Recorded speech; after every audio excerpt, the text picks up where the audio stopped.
Hello, everybody. Welcome to the Full Court Press. I am your host, Drew Duncan. Do not forget that Facebook, Twitter, and Instagram is all at Drew Duncan83.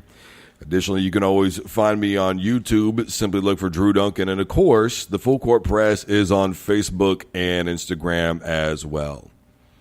You know, these Golden State Warriors might as well be called the third quarter Warriors. I mean, they are just dominant in the third quarter, 34-21. Outscoring the Raptors in the third quarter of Game 2. And to top it all off, they scored the first 18 points in that quarter. By the way, this is given a lackluster performance by both teams. In a way, look, when I look at this Game 2, the first game I really felt like it was pretty poor shooting from both teams, but just because it was poor shooting. In this Game 2, it's a little bit more difficult. It's a bit of a conundrum because on the one hand, you do have Golden State getting up and down the floor and creating plays. You do have them doing a lot more hustle plays. You did have, for the most part, better rotation. But by the same token, we also saw some really poor shooting from the Toronto Raptors. Very poor shooting from Toronto, as a matter of fact. Overall field goal percentage was 37%. The Warriors weren't much better at 46%. And by the way, the Raptors from three-point range, 28%, 38% for the Golden State Warriors. Look, statistically, you're not going to be able to look at this game and go, this is the thing that I look at and I see as what made this game make or break. Because honestly, for Toronto, as poorly as they did play and as much better Golden State was defensively in this basketball game, if the Warriors just would have made a couple of plays, or pardon me, if the Raptors just would have made a couple of more plays than the Warriors, they still probably would have won this basketball game. But you have to give credit where credit is due. And these Golden State Warriors are not a team that is going to lay down. It's one of the things that I talked about a couple of days ago after Game 1 when a lot of people were up in arms. And, yes, I did allude to the fact that they needed to do better rebounding, and I did write that article about how I thought that they needed to start Boogie Cousins for the reasons that we saw tonight, 11 points and 10 rebounds.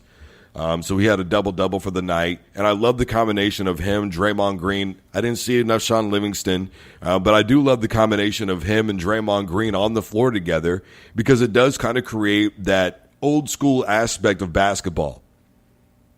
You've got three guys that can do a little bit of everything, and then you have two other guys who can also do a little bit of everything, but their physical presence down inside the lane where it counts is going to be huge. And even then, given that, when you look at the inside scoring or the points in the paint that really belong to the Raptors, particularly at halftime, who would outscore the Warriors 28-12 in points in the paint. So that's what I mean when I say if you didn't watch this game, you really will never truly know what it was about because you can't just go and look at a stat line and decide that this must have been the deciding factor. It's not a glaring focal point for anybody. I mean, the only thing that the Warriors really dominated in was assists, and that was 34-17. Everything else on the surface looks really good because when it was all said and done, the Raptors still beat them at points in the paint with 44-36, and that was the way that they were really able to stay in the game was getting to the free throw line. Now, you can listen to my other one about, an overhaul of needing to do some rule changes, but for me, the bottom line is that they were able to do some things to keep themselves in the game, especially Kawhi Leonard, who, by the way, did not shoot the ball very well at all in this basketball game. But he found a way to get to the line and create points for himself. And really that was why they stayed in the basketball game was the free throw shooting. I mean, that's all there was to that. And Kawhi Leonard was the one who spearheaded the free throw shooting. I just don't like what I'm seeing right now from Toronto. And like I said, in their win, it was a great win, but it wasn't an impressive one. You take a look at Van Fleet, one of the kind of emerging favorite players right now, this basketball team. What was it, 12 points in the first half? And the second half was just completely bottled up. And one of the things that the Warriors did, especially with Kawhi Leonard, was up top, you would see them run trap plays on him. You would see guys double up on him. It didn't matter if he was towards midcourt, if he was, somewhere in a trap area where they could maybe catch him in the corner, make it difficult for him to get a pass off. I mean, they were, for the most part, putting the Raptors in some situations to where they just couldn't get out of them. And when that clock is running, now you're looking at just having to settle for a bad shot. But even then, the Raptors still missed a lot of wide open opportunities.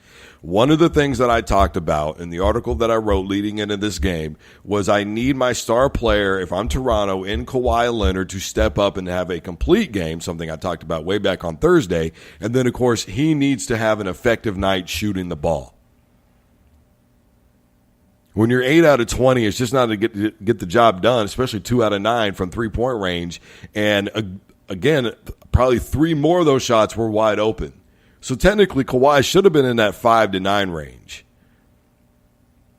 Look, here's the bottom line. Golden State, I think, won this game because of how they used their personnel. I thought their rotation was a little bit better. Defensively, they made enough hustle plays, getting back in transition to where they did not allow the Raptors to dominate in that regard beforehand, because we saw some coast-to-coast plays from Kyle Lowry. We saw them from Fred VanVleet in the last game, and it just wasn't allowed here. There weren't a whole lot of points that were in transition. And to me, what I'm looking at now is I think Nick Nurse bested Steve Kerr in Game 1, and I think Steve Kerr bested Nick Nurse in Game 2.